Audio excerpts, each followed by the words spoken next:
is the Entrepreneur Unleashed Show, episode 34, with Susan Baroncini-Moe. The Entrepreneur Unleashed. The Entrepreneur Unleashed. The Entrepreneurs Unleashed. The podcast where purpose and passion become revenue streams. Be real. Take a stand. Change lives. Here's your host, Patty Keating. Welcome to the Entrepreneur Unleashed Show. I'm your host, Patty Keating. Entrepreneurs everywhere are creating a new breed of business success. They're making their own rules, taking a stand for their purpose, leading through integrity, and making money by changing lives. Join me each week for compelling messages that will inspire and empower you to unleash your true purpose. Are you an entrepreneur who would like to reach more people, make a bigger impact, and make more money? You need to check out Unleash the live event, where we will show you how to move from a one-on-one coaching consulting model into a one-to-many model using the online biz formula. I'm bringing in experts from around the country who are going to show you how you can put together sales funnels that convert, create a program and a product that you can sell over and over again, and we are going to have a ton of fun doing it. Join us in November for Unleash the live event in San Diego, California. Just head on over to unleashedlive.com and sign up today.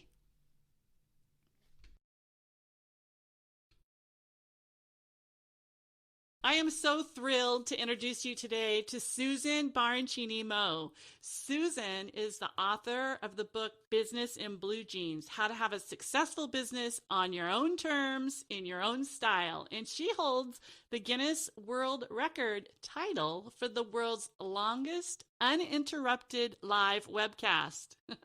She's worked with clients on 4 continents, and her clients include startups, well-established companies, and best-selling authors. She started successful businesses in both the profit and non-profit sectors, and she's interviewed some of the most successful entrepreneurs, best-selling authors, and experts on her podcast, Business in Blue Jeans Radio. Hey, Susan.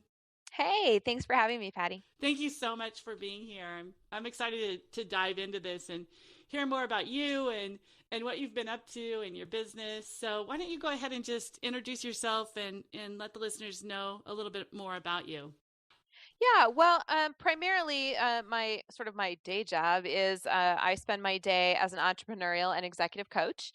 And I also spend a lot of time as a digital marketing strategist. And my firm, Business in Blue Jeans, is a coaching and marketing strategy firm. I do a lot of writing. My book came out a year ago, and I spend a lot of time sort of fusing this eclectic background that I have. So, my master's degree is in social psychology, and my way of paying my way through graduate school is I taught web design and development back when the internet was new. And so I kind of, was in the early days of, helping big companies to take printed materials that they'd published and turn them into saleable products online. And so really before there were all these info products out there, that's, we were doing it for bigger companies and testing the waters. And so I've been doing that for a long time. And, I've been in business for myself for about 16 years. And I love nothing more than helping my clients to do that and empowering people to take the next leap so that they can have the same freedom and independence that I have. Oh, that's awesome. What inspired you to start your business? Carpal tunnel syndrome. Yeah. So, the work I was doing was really keyboard intensive. And so when my wrists and hands started going numb, I went to the doctor and he said, well, you can keep going and you can have surgery or you can change careers.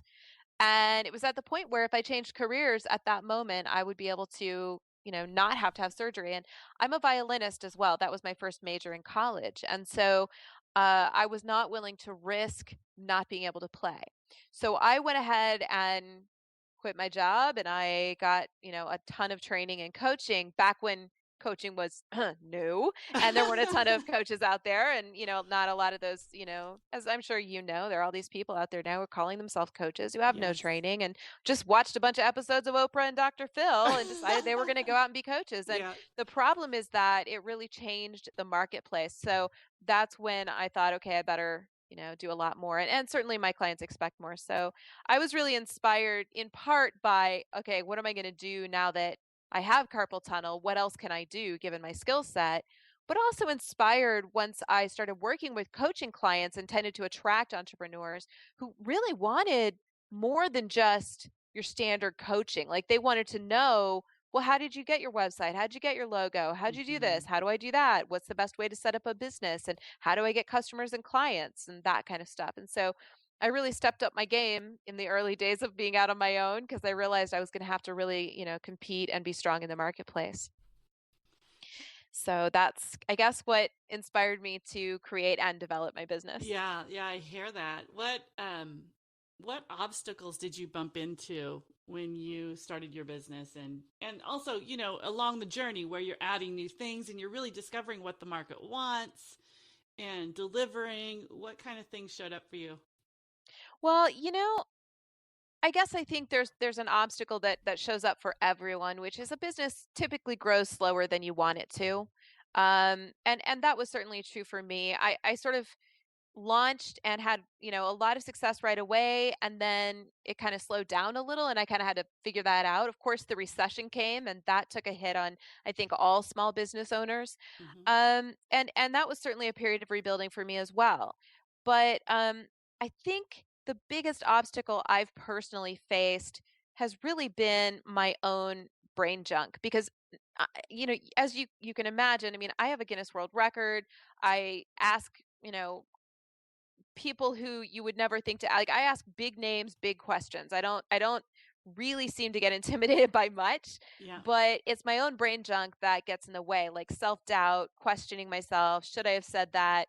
Like kind of that kind of stuff is my little personal demons, and that's why I'm so passionate about it and why I wrote about it as the first chapter of my book. Mm-hmm. And I guess the other obstacle that has come up for me has been I have ADHD, which apparently is getting worse as I get older. So I've really started to develop strategies in the last few years to kind of keep on track and not let that, become more of an issue. Mm-hmm. So I have an assistant who is fantastic with my calendar, keeps me running on time, makes sure I show up for everything on time and with everything I need. And I have systems in place and a really intense schedule that I keep very strongly to so that I can make sure that, something silly like ADHD doesn't get in my way. Absolutely. It's interesting because I don't know how many of the people I've interviewed who are highly successful entrepreneurs have referred to having ADHD. I'm starting to think that maybe that's a benefit for us.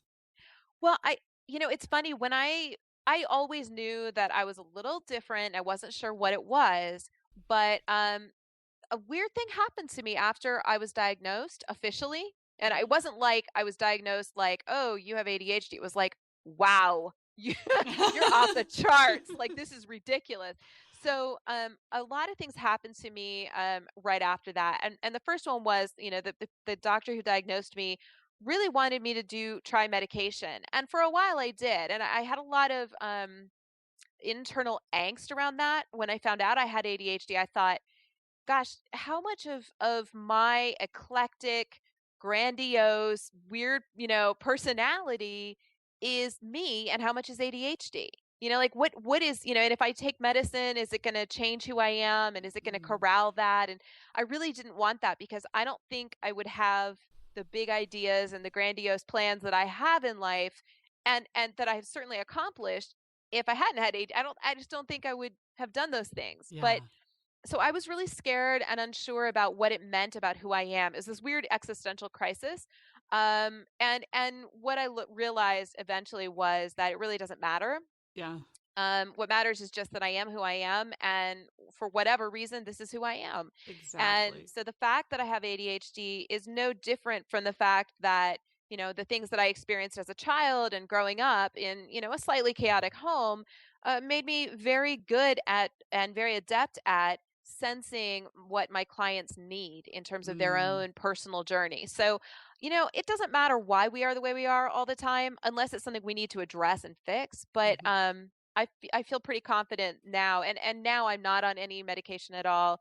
I use a lot of exercise and as a way of keeping my brain in order, and a lot of routine, and that seems to work pretty well. That's awesome. So that's how you move through the challenge of growing your business is getting, like you said, the assistant who keeps you on task, scheduling and exercise. Yeah, and I think those are just a few of the things that I've put in place, but I think every business owner needs to put, whether you have ADHD or not, Yeah. you need to have the right systems in place, and Hmm. and you have to also know yourself. So, part of knowing yourself is knowing what are the things you're really good at, and what are the things that you're competent with, and where are the areas where you might need some help, or you might need some accountability. Because if as long as I stay accountable to my clients, as long as I stay accountable to my assistant and to my team, then I find that accountability and that responsibility keeps me on track. Hmm. And so, putting the right systems in place and putting the right people in place makes all the difference, regardless of whether you have ADHD or not. Absolutely. I agree. What are you passionate about right now in your business? um, Gosh, in my business, I'm passionate about a lot of gosh, I'm passionate about a lot. Right now, I'm doing a lot of work with my clients in sort of, their brain junk space. What's the mental baggage that keeps them from being successful? So that's a big piece of what I'm doing.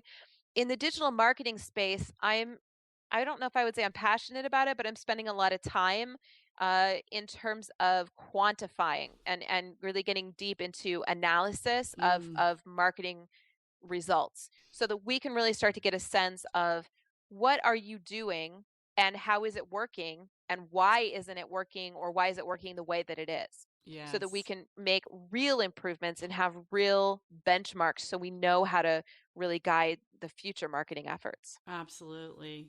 So that leads to the next question. What's your vision for the next 5 years? Dominate the world. No, I, honestly, honestly, I'm not one of those people who needs to dominate the world. I don't need to, I speak a lot, but I don't really need to have, thousands of people screaming my name. People are constantly after me to do the Business in Blue Jeans live event. I know you do events. I don't know if I want to do them, but and I'm sure you could tell me how much effort it really is. Not much, right? No. Oh no, there's nothing to it. You No, just it's put up a easy. sign, a couple Facebook posts, and the crowd rushes in. They just show up, right? Well, we're kind of thinking, I don't know. Everybody seems to think I should do it, and I am kind of reluctant just because I know it's a lot of work. But my goal for the next 5 years is really just to continue to build the brand and to continue to grow the business and add more people to my team, because I spend a lot of time, trying to make sure my team is continuously developing and learning, and I like being able to give work to people, and Hmm. so I feel like that's kind of what's most important to me. That's great. So tell me a little bit about you. What's the best advice you ever received? The best advice I ever received was from a mentor of mine, Larry Winget, Hmm. and he told me what he, says in his books and what he says all the time, which is do what you say you're going to do when you say you're going to do it. And I have now kind of added to that, which is do what you say you're going to do when you say you're going to do it. And what I added is or faster or better. Mm, Because the most important thing that I can do for my clients every single day to keep them happy and referring me and to make sure they're being served and the way that they're actually growing their businesses and getting real results is by doing what I've said I will do. And so I care very much about not just them showing up and me putting in my hour with them or my half hour with them or whatever it is, but about them actually doing the work. So I make sure that, we don't just coach, we actually, go out and do research and help my clients and make sure we're delivering every single week. And so that's the best advice I've ever gotten is just do what you say you're going to do when you're going to do it. And I just think it makes sense to do it faster or better if you can. awesome.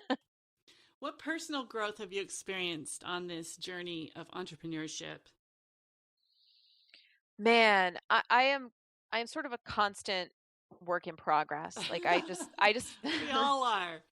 like I feel like you have to be. And I think that with every year that goes by, I become more and more humble, yet also more and more confident. And I don't know how to explain that, but I think that I've realized that my business isn't about me anyway. I'm the Yeah. face of my business, but the business isn't really about me. It's about what I am here to do. And I'm here to help people create the lives they want. And they do that through creating a business that makes that life possible. Yes. I mean, I can create a business for you all day long, right? But that may not be the business that you want for your life.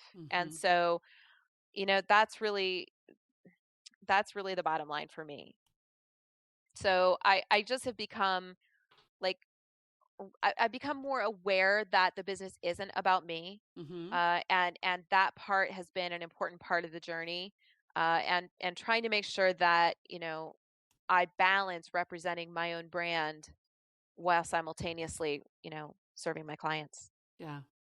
Awesome. Sounds like I think we all grow in business, and at first it's about us primarily. And then once we really get dialed into the market, it becomes about our clients. And it just sounds like you're really in a place of service. Yeah, I think you have to be. Yeah. And when you look at, the most successful entrepreneurs in the world, you look at if you read their biographies, you start to see that the most successful people in the world give an enormous amount of time and resources to service, not just Yes. in the service of their customers and clients or their businesses, but also to the world. Yes. And I've started spending a lot more time in service to my community. And that has made a huge difference as well to me in terms of the way I think about my business and really what I want to do with it. Nice. Okay. Gadgets and tools. What do you use to make your life easier? This is a tricky one because I have a love-hate relationship with technology these days. Um, I feel like technology is so ingrained in our lives that we have lost true connection with other human beings.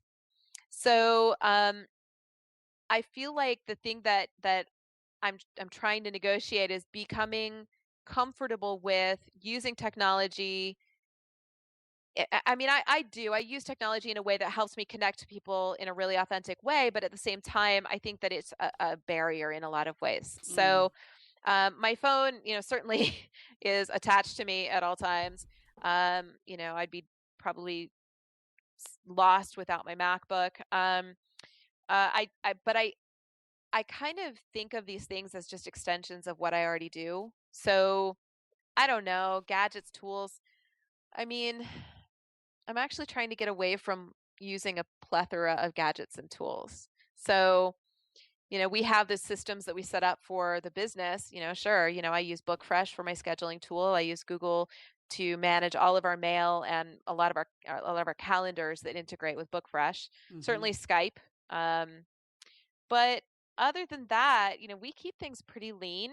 Mm-hmm. So I don't I don't really have a lot more to say about it. That's perfect. That's perfect. Some people Yeah. say my favorite gadget is a piece of paper and a pen. Yeah. I love that. And other people have a list of, 4 or 5 things I've never heard of, and I'll go check them out, and they're really cool. And it's like, wow, I love hearing how people use tools and either, trees or online Yeah. tools. I mean, I think that we all have to be careful with gadgets and tools because if they're just, like you can have a stack of gadgets and if you're not using them in the best, most effective way, they're not really going to benefit you at all. Yeah. And they're not going to help your business. And I think that we get so sucked into finding the next greatest latest tool that we forget business fundamentals are the thing that are going to grow your business. Yeah. It's not going to be the tool, it's not going to be the gadget or the technology. You know, it's the effort and being smart about the way that you're approaching your business. Yeah, absolutely. Okay, looking back, if you were to do this all over again, what would you tell your younger self? Uh what would I tell my younger self? Hang in there. Don't worry. Um, I think honestly that I would tell my younger self, when success comes, that doesn't mean you don't have to be frugal. I've made no secret of the fact that when my early success came, um, I was not exactly frugal and didn't necessarily live within my means as much as I should have. And so I am a big fan of being frugal now. I don't think you don't need to go overboard with it, but certainly thinking about the future, I think a little differently in my 40s than I did in my late 20s. Yeah. So I think that would be the only thing is like, get your financial management, get your finances managed, handle things and don't squander your resources because when I look back for a while, I kind of, kicked myself for squandering or, living a little too large. And now, we live, very frugally. We're smart. We plan for the long haul. And certainly because both my husband and I come from families where people live a ridiculously long time. My husband's grandmother was 106 when she passed away. My grandfather was 99. We tend to live a long time, so we have a lot of planning to do. You need to be frugal to get through those last couple of decades, right? Yeah, I mean, they're fun. It's not like we do. We travel a lot. We go to Uruguay quite frequently, and we've been all over the globe in the last few years. But at the same time, we budget for that, we plan for it, Yeah. and that doesn't keep us from putting money away for retirement. What resources do you recommend? Books, podcasts, blogs? I'll tell you, there's a new book that just came out by a friend of mine, Mike Michalowicz, and it's called Profit First. And it is a great book about accounting. Now, I never thought I would say that, but and I honestly, like, I when he sent it to me, I thought that really, like, am I going to enjoy this? But it's not just captivating, it's also a really interesting approach to managing your business's financing and making you a lot more aware and intentional about your money. Mm-hmm. And it's funny, Mike and I have a similar story. He had early success, and he too was kind of let's just use the word irresponsible with his money, and we share that history. And so I don't know if that's why the book resonated with me so much, but it's a really good take on and sort of a new approach to your accounting. Of course, there are the classics, Bob Burg's The Go-Giver series. Anything by Larry Wingett is fantastic. And of course I recommend my book, but we'll put all of those in the show notes so everybody can check it out. Yeah. I might be a little biased there. That's okay. But there's a great book coming out in September by a guy named Shane Snow.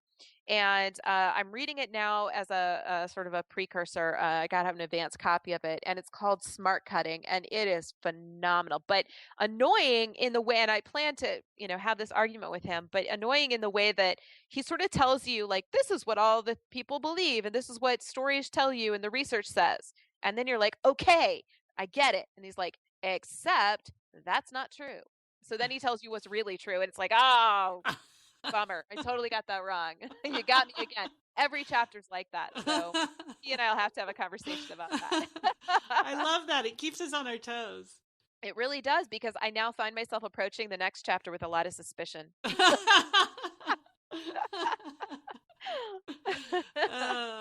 This was so much fun. Thank you so much for joining me. I really appreciate it. Oh, thanks for having me. It was a lot of fun. Are you an entrepreneur who would like to reach more people, make a bigger impact, and make more money?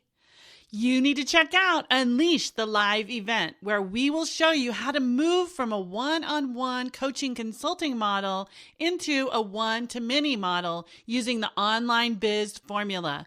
I'm bringing in experts from around the country who are going to show you how you can put together sales funnels that convert, create a program and a product that you can sell over and over again, and we are going to have a ton of fun doing it. Join us in November for Unleash, the live event in San Diego, California. Just head on over to unleashedlive.com and sign up today. I hope you enjoyed this week's episode of the Entrepreneur Unleashed Show. If you did, please go to pattykeating.com and let me know what you're up to this year in your business.